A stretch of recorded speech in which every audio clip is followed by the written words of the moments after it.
Welcome to another video on the channel Exploring Literature with Amy. The topic today is Cherry Orchard, a play by Anton Chekhov, and I will be discussing it in detail. So let's get started. Cherry orchard जो है ये 1901 से 1903 के दरमियान लिखा गया। अंटन Chekhov उस वक्त बीमार थे और वो अपनी फैमिली और फ्रेंड्स से भी दूर थे और उनको लंग्स का कोई इशू था। चेरी ऑर्चर्ड जो है वो लास्ट प्ले है जो अंटन चेखव ने अपनी अनटाइमली डेथ से पहले 1904 में लिखा और ये बहुत सारे वेज़ में एक एलिजी है, लेकिन चेखव इसको कॉमेडी कहते हैं, खुद वो इसको एक कॉमेडी कंसीडर करते हैं और ये एक 4 एक्ट्स का प्ले है। चेरी ऑर्चर्ड के अलावा जो अंटन चेखव ने प्लेस लिखे उनमें से कुछ प्लेस में 3 sisters, the seagull, uncle Vanya, the bear, the lady with the dog और द वेडिंग वगैरह शामिल हैं।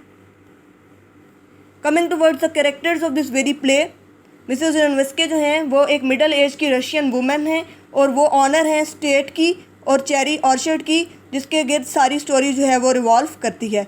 लोपाखीन जो है वो एक बिजनेसमैन है और ये बेटा है पेजेंट्स का जो कि इनके स्टेट पर काम करते रहे हैं। गयाफ जो है वो रेनवेस्के का भाई है। वानिया जो है वो रेनवेस्के की अडॉप्टेड डॉटर है। अनया जो है वो रेनवेस्के की बायोलॉजिकल डॉटर है। शार्लेट जो है वो अनया की गवर्नेंस है। फिट्स जो है वो 87 ईयर्स का एक बूढ़ा बटलर है। यूपी खुदोफ जो है वो क्लर्क है इनके स्टेट में। याशा जो है वो यंग मैन सर्वेंट है। दुनियाशा जो है वो इस स्टेट में एक मेड है। Coming towards the summary of this very play, Mrs Ranevskaya जो हैं वो एक स्टेट को ऑन करती हैं, वो जो कि रशियन कंट्री में है। वो वापस आती हैं स्टेट में पेरिस से और वहाँ पे उनको वेलकम करते हैं। उनकी बेटी अनिया, उनकी बेटी वारिया, उनका ब्रदर ग्याव और उनका एक अटेंडेंट्स में उनका एक फुटमैन या बटलर फिट्स भी शामिल है, जो कि वो अपने लेट 80s में है, लेकिन वो डॉगडली डिटरमिन्ड है अपनी मिस्ट्रेस को सर्व करने के लिए। जब वो वहाँ से आती हैं तो उनको बताया जाता है, लोपाखीन जो है वो उनको बताता है कि क्योंकि उन्होंने अपना घर गिरवी रखा हुआ है और उन पर बहुत सारा कर्ज चढ़ चुका है, तो इस वजह से उनको जो है ये घर कभी ना कभी छोड़ना पड़ेगा।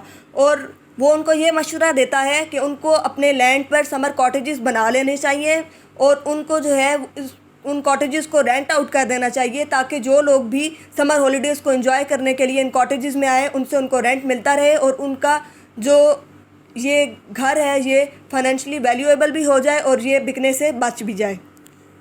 लेकिन मिसेस रेनवेस्के जो है वो उसकी बात पर ध्यान नहीं देती और she refuses to act upon his advice. क्यों? क्योंकि उनकी कुछ सेंटिमेंटल रीजंस हैं और सेंटिमेंटल रीजंस क्या हैं, उनके जो सेंटिमेंट्स अटैच हैं उनमें सबसे पहली बात यह है कि वो कहती हैं कि चेरी ऑर्चर्ड के जो दरख्त हैं उनमें उनको अपनी मदर का घूस नज़र आता है। सेकेंडली, इस घर में उनके लेट हस्बैंड और लेट सन की मेमोरीज़ भी मौजूद हैं। उनका जो सन है वो उनके हस्बैंड की डेथ के कुछ टाइम बाद ही उनके सन जो है उसकी भी डेथ हो गई थी। क्यों और उसकी डेथ किस तरह से हुई? उसकी डेथ ऐसे हुई कि वो पानी में डूब गया था। एक ट्यूटर है ट्रॉफिमॉव जो कि आता है रेनवेस्के के सन ग्रीशा को, जो पढ़ाता रहा था, जो कि 5 साल पहले डूबकर मर गया और अपने फादर के फौत होने के कुछ देर बाद ही। और इन ट्रेजिडीज़ की वजह से ही बेसिकली जो मिसेस रेनवेस्के हैं वो चली गई थी पेरिस, और जब वो पेरिस चली गई तो उनके पीछे से उनके जो भाई हैं गयाफ, उसने जो है वो सॉल्व किए फैमिली के फाइनेंशियल इश्यूज़ को, फैमिली की फाइनेंशियल डिफ़िकल्टीज़ को सॉर्ट आउट किया। और उसका एक प्लान और एक एम जो है वो क्या है कि वो अनया की जो है किसी वेल्दी मैन के साथ शादी कर दे।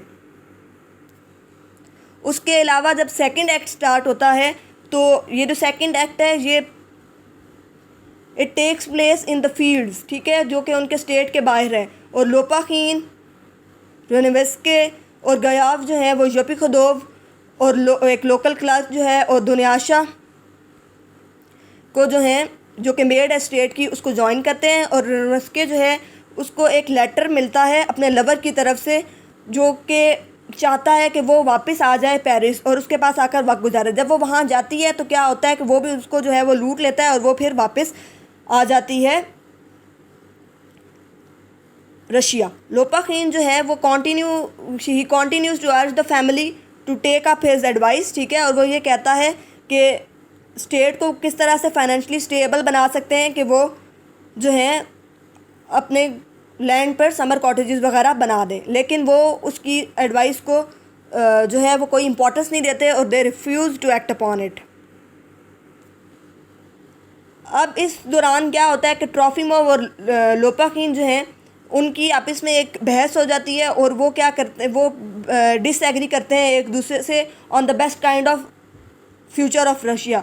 लोपाखीन जो है, जो कि एक एंटरप्रेन्योर है, वो इस बात पर एग्री करता है कि कैपिटलिस्ट फ्यूचर होगा रशिया का, जबकि ट्रॉफिमोव जो है वो इस बात पर एग्री करता है कि रेवोल्यूशन जो है वो आएगी रशिया के अंदर। और जो अनया है, जो बायोलॉजिकल डॉटर है नेवेस्के की, वो ट्रॉफिमोव से भी मोहब्बत करती है और ट्रॉफिमोव के पॉलिटिक्स से भी, she is in love with the politics of Trofimov. जाहिर है जिससे आप मोहब्बत करते हैं उसकी आपको हर बात अच्छी लगती है, तो वो जाहिर है कि ट्रॉफिमोव की साइड पर है।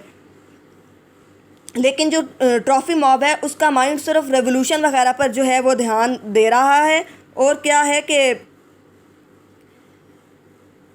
वो जो किसी भी पॉलिटिक्स वगैरह और इन चीज़ों पर उसका ध्यान है और वो बिल्कुल भी नहीं सोचता मैरिज या लव के बारे में।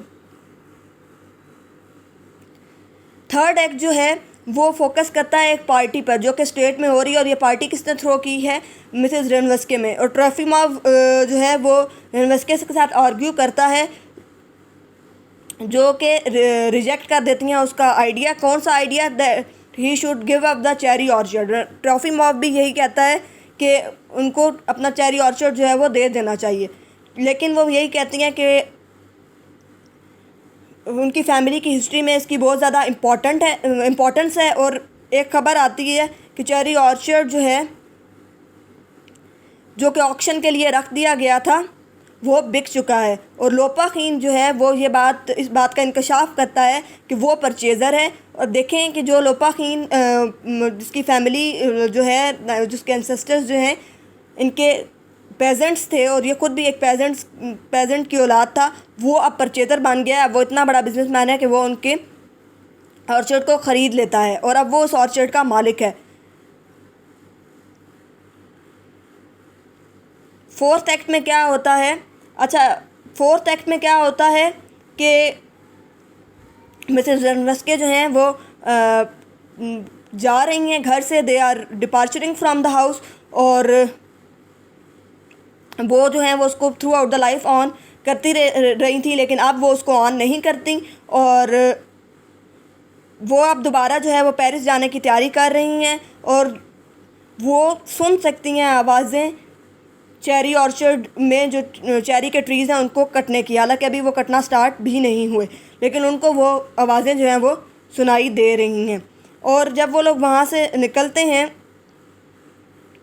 तो क्या होता है कि उनकी जो बेटी है वो इन लोगों से रिक्वेस्ट करती है कि आप अभी जो है वो ऑर्चर्ड को मत काटिएगा, जब हम यहाँ से चले जाएं तो उस वक्त ऑर्चर्ड को काटिएगा। ये लोग वहाँ से चले जाते हैं, और होता क्या है कि फिट्स जो है, जो इनका एक ओल्ड बटलर था ऑफ द एज 87, वो जो हैं वो एक उस एम्प्टी हाउस में जो है वो अकेला रह जाता है।